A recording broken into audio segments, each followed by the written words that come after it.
श्री स्वामी समर्थ.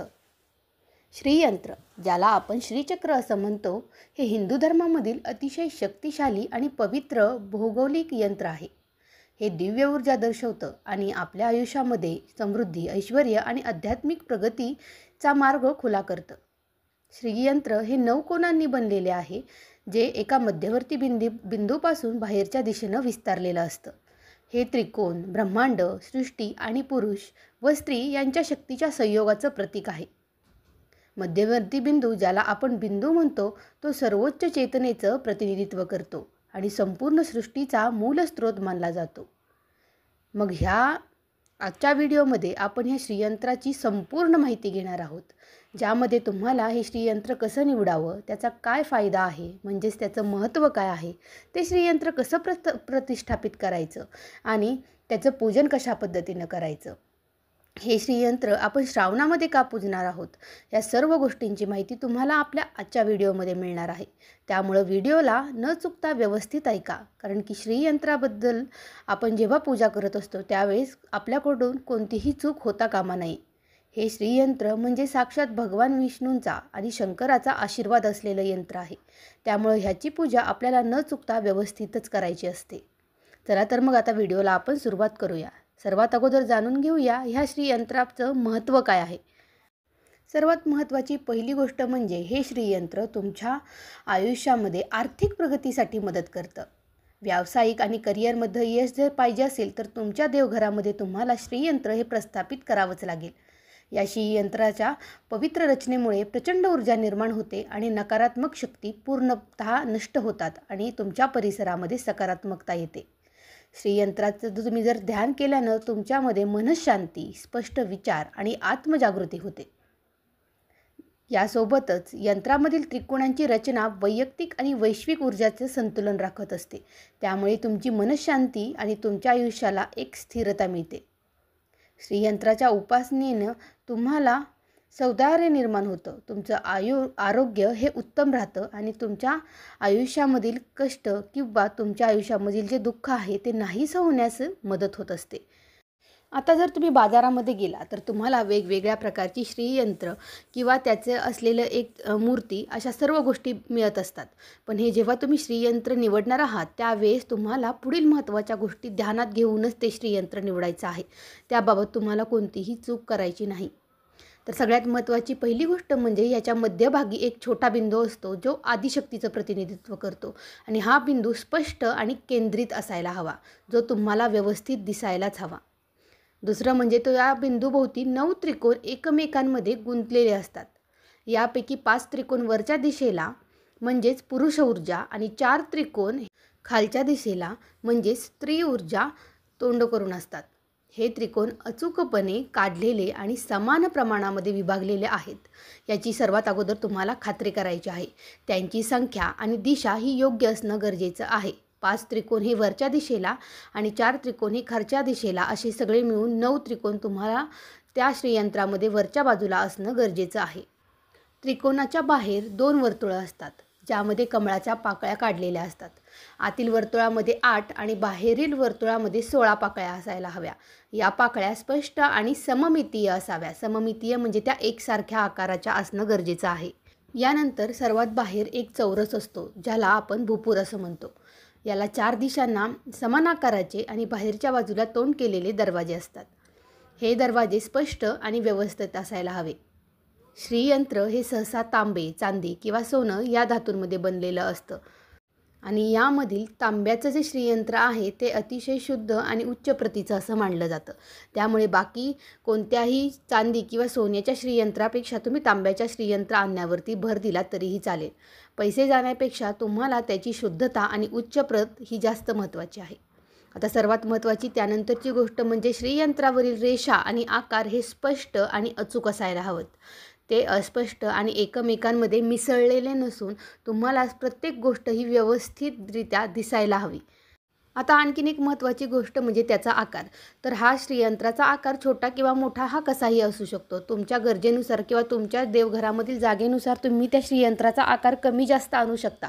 फक्त वरती दिलेल्या ज्या गोष्टी आहेत, त्रिकोण, कमळाच्या पाकळ्या आणि त्याचे चौकोनाच्या शेजारी असलेले दरवाजे, ह्या महत्त्वाच्या गोष्टी त्या श्रीयंत्रावरती व्यवस्थित आहेत ना, ह्याची जर तुम्ही पडताळणी केली आणि ते श्रीयंत्र जर व्यवस्थित दिसलं तर तुम्ही छोट्या किंवा मोठ्या अशा कोणत्याही आकारामध्ये देवघरामध्ये ते श्रीयंत्र प्रतिष्ठापित करू शकता. श्रीयंत्र आपण घरामध्ये आणलं, त्याची व्यवस्थित पडताळणी करून ते आपण घरामध्ये आणलं. आता ह्यानंतरची सर्वात महत्त्वाची गोष्ट म्हणजे त्याची करायची असणारी प्रतिष्ठापना. यंत्रामधील सर्वात महत्त्वाचा हा असा टप्पा आहे ज्यामध्ये तुम्हाला योग्य प्रतिष्ठापना जर केली तर तुम्हाला आर्थिक समृद्धी, सुखशांती आणि आध्यात्मिक उन्नती मिळते. त्यामुळं ते श्रीयंत्र तुम्हाला योग्य वेळी असं प्रतिष्ठापित करायचं आहे. यासाठी आता श्रावण महिना चालू आहे तर तुम्ही श्रावण महिन्यामध्ये किंवा अन्य कधीही तुम्ही हे श्रीयंत्र जरी आणलं वर्षभरामध्ये, आत्ता श्रावण महिना चालू आहे तर तुम्ही आत्ता ते प्रतिष्ठापित करणं हे अतिशय उत्तम आहे. पण त्याहीपेक्षा जर तुम्ही वर्षभरामध्ये देखील असं श्रीयंत्र आणलं तर त्यासाठी तुम्हाला शुक्रवार, अक्षय तृतीया, दिवाळी, धनत्रयोदशी, नवरात्र आणि अमावस्या किंवा पौर्णिमा असे दिवस तुम्ही ह्या प्रतिष्ठापनेसाठी निवडू शकता. त्यामधील लक्ष्मी मातेचा विशेष दिवस शुक्रवार असल्यामुळं तुम्ही शुक्रवार शक्यतो वापरू शकता. यासोबतच तुम्हाला आणखीन काही समस्या असेल तर तुम्ही जेव्हा श्रीयंत्र आणलं आहे त्यावेळेस तुम्हाला जर योग्य मुहूर्त निवडायचा असेल तर तुम्ही ज्या तज्ज्ञ ज्योतिषांचा किंवा ब्राह्मणांचा सल्ला घेता त्यांच्यानुसार तुम्ही तुमची व्यक्तिगत कुंडली बघून त्यानुसार देखील तुम्ही हे श्रीयंत्र प्रतिष्ठापित करू शकता. जेव्हा तुम्ही हे श्रीयंत्र घरामधील पूजास्थान, तिजोरी, व्यापाराचं तुमचं स्थळ किंवा कार्यालयात ठेवणार, तिथली जागा तुम्हाला स्वच्छ करायची आहे आणि तिथलं ठिकाण हे सर्वात महत्त्वाचं म्हणजे शांत असावं. यासोबतच तुम्हाला ही प्रतिष्ठापना करण्याच्या अगोदर स्नान करून स्वच्छ वस्त्र घालायचे आहेत. श्रीयंत्र, गंगाजल, पंचामृत यांनी तुम्हाला ते श्रीयंत्र स्वच्छ करायचं आहे आणि त्यानंतर लाल कापडावरती ह्या श्रीयंत्राला स्थापित करायचं आहे. आता ह्यानंतर तुम्हाला दीपप्रज्वलन करून श्रीयंत्रासमोर मंत्राचा जप करायचा आहे. लाल चंदन, कुंकू, अक्षता आणि लाल फुलं अर्पण करून दुर्गा सप्तशती, श्रीसूक्त, लक्ष्मी स्तोत्र किंवा लक्ष्मी बीजमंत्राचा जप तुम्ही यावेळी करू शकता. श्रीयंत्रास तुम्हाला दूध, खीर किंवा गोड पदार्थ अर्पण करून कापूर आणि दिव्याने त्याची आरती करायची आहे. रोज धूप दीप दाखवून तुम्ही श्रीयंत्राची पूजा करा आणि दर शुक्रवारी त्याची विशेष पूजा करा. म्हणजे तुम्हाला पंचामृताने स्वच्छ करून जी पूजा आपण सुरुवातीला केली ती विशेष पूजा तुम्हाला दर शुक्रवारी करायला जमलं तर अतिशय उत्तम. या पद्धतीनं जर तुम्ही प्रतिष्ठापना केली तर तुमच्या घरामध्ये नक्कीच सौख्य, समृद्धी आणि सकारात्मक ऊर्जा निर्माण होते आणि तुम्हाला हळूहळू याचा परिणाम जाणवायला देखील लागतो. आता ही जी विशेष पूजा आहे ती करताना तुम्हाला रोज सकाळी स्नान करून आणि संध्याकाळी दिवे लावण्यापूर्वी ही करायची आहे. पूजेच्या आधी तुम्हाला आपलं शरीर आणि पूजास्थान हे स्वच्छ करायचं आहे. श्रीयंत्राला तुम्हाला हळूवारपणे स्वच्छ कापडानं पुसून आवश्यकता वाटल्यास त्याच्यावरती तुम्ही गंगाजल देखील शिंपडू शकता. तुम्हाला जो अभिषेक घालायचा आहे, जो तुम्ही महत्त्वाच्या दिवशी घालणार आहात, तेव्हा तुम्ही त्या श्रीयंत्राला पंचामृतानं अभिषेक करायचा आणि शुद्ध पाण्याने पुन्हा स्वच्छ पुसून ते लाल कापडावरती स्थापित करायचं आहे. त्यासाठी तुम्ही दिवा, तेलाचा किंवा तुपाचा, अगरबत्ती, फुले, हळद कुंकू, अक्षता, नैवेद्य आणि गंगाजल यांचा वापर करा. दिवा आणि अगरबत्ती श्रीयंत्रासमोर लावा आणि अगरबत्तीनेच ते श्रीयंत्र ओवाळा. श्रीयंत्राला हळद कुंकू आणि अक्षता अर्पण करा, फुलं अर्पण करा आणि त्यानंतर ओम श्री ह्रीं श्रीं ह्रीं कमले कमलालये प्रसिद्ध प्रसिद्ध श्रीं ह्रीं श्रीं ओम महालक्ष्मे नमः हा देवी लक्ष्मीचा मुख्य मंत्र म्हणू शकता. त्यासोबतच ओम श्रीं नमः हा श्रीयंत्राचा बीजमंत्र म्हणू शकता आणि ह्या दोन्ही सोबत तुम्हाला श्रीसूक्ताचं पठण देखील केलं तर अतिशय उत्तम. यानंतर तयार केलेला नैवेद्य तुम्हाला श्रीयंत्रासमोर ठेवून हात जोडून देवी लक्ष्मीला आणि श्रीयंत्राला तुमच्या मनोकामना पूर्ण करण्याची प्रार्थना करायची आहे. यासोबतच तुम्ही देवी लक्ष्मीची आरती गाऊ शकता आणि श्रीयंत्राभोवती शक्य असेल तर तुम्ही प्रदक्षिणा घालू शकता. ही जर देवघरामध्ये तुम्ही श्रीयंत्र मांडलं असेल तर तुम्ही अशी प्रदक्षिणा स्वतःभोवती करून तीच श्रीयंत्राला समर्पित करून ही प्रदक्षिणा पूर्ण करू शकता. आता हे श्रीयंत्राची पूजा करताना तुम्हाला काही महत्त्वाचे नियम पाळायचे आहेत. त्यामध्ये सर्वात महत्त्वाचं म्हणजे तुमचं मन आणि शरीर हे दोन्हीही पवित्र असायला हवे. तुमच्या मनामध्ये अजिबातही नकारात्मक विचारांचा प्रवेश होऊ देऊ नका. श्रीयंत्रावरती पूर्ण श्रद्धा आणि भक्ती ठेवा, ज्यामुळे तुम्हाला त्याची प्रचिती लवकरात लवकर येईल.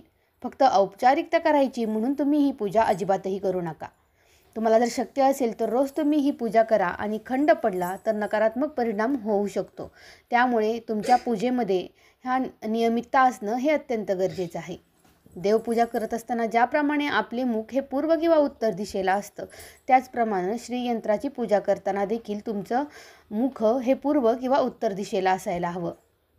जमिनीवर बसून तुम्ही जर पूजा करणार असाल तर खाली आसन म्हणजेच तुम्ही चटई किंवा एखादी बसकरपट्टी जी असते ती आपण या ठिकाणी वापरून त्यावरतीच तुम्हाला पूजा करण्यासाठी बसायचं आहे. यानंतर अतिशय प्रभावी असलेल्या या यंत्राच्या आसपासची जागा ही नेहमी स्वच्छ असायला हवी. स्त्रियांना जर मासिक पाळी आली तर त्या काळामध्ये तुम्हाला या यंत्राची पूजा करणं टाळायचं आहे. नैवेद्यामध्ये तुम्ही अन्न शुद्ध आणि सात्विक ठेवा आणि नैवेद्य दाखवल्यानंतर तो प्रसाद म्हणून तुम्ही ग्रहण करू शकता. श्रीयंत्राला नेहमी आदरापूर्वक हाताळा. ते खाली पडू नये किंवा त्याचा अपमान होऊ नये याची पूर्णपणे काळजी तुम्हाला घ्यायची आहे. तर अशा पद्धतीने तुम्ही श्रीयंत्राची काळजी घेतली आणि श्रीयंत्र योग्य पद्धतीने निवडून त्याची पूजा केली तर तुम्हाला त्याची प्रचिती नक्की येईल. तुमच्या घरामध्ये अगोदरच श्रीयंत्र असेल तर त्याचं काही तुम्हाला अनुभव आले का हे आपल्याला कमेंट करून नक्की सांगा. व्हिडिओ आवडला असेल तर आपल्या चॅनेलला लाईक, सबस्क्राईब आणि शेअर करायला देखील विसरू नका. आणि हो, ह्या श्रावणामध्ये मात्र ह्या श्रीयंत्राचं पूजन हे नक्की करा, कारण की त्याचे लाभ हे अगणित आणि दीर्घायुष्य असे आहेत. त्यामुळे श्रीयंत्र हे असायलाच हवे. श्री स्वामी समर्थ. जय जय स्वामी समर्थ.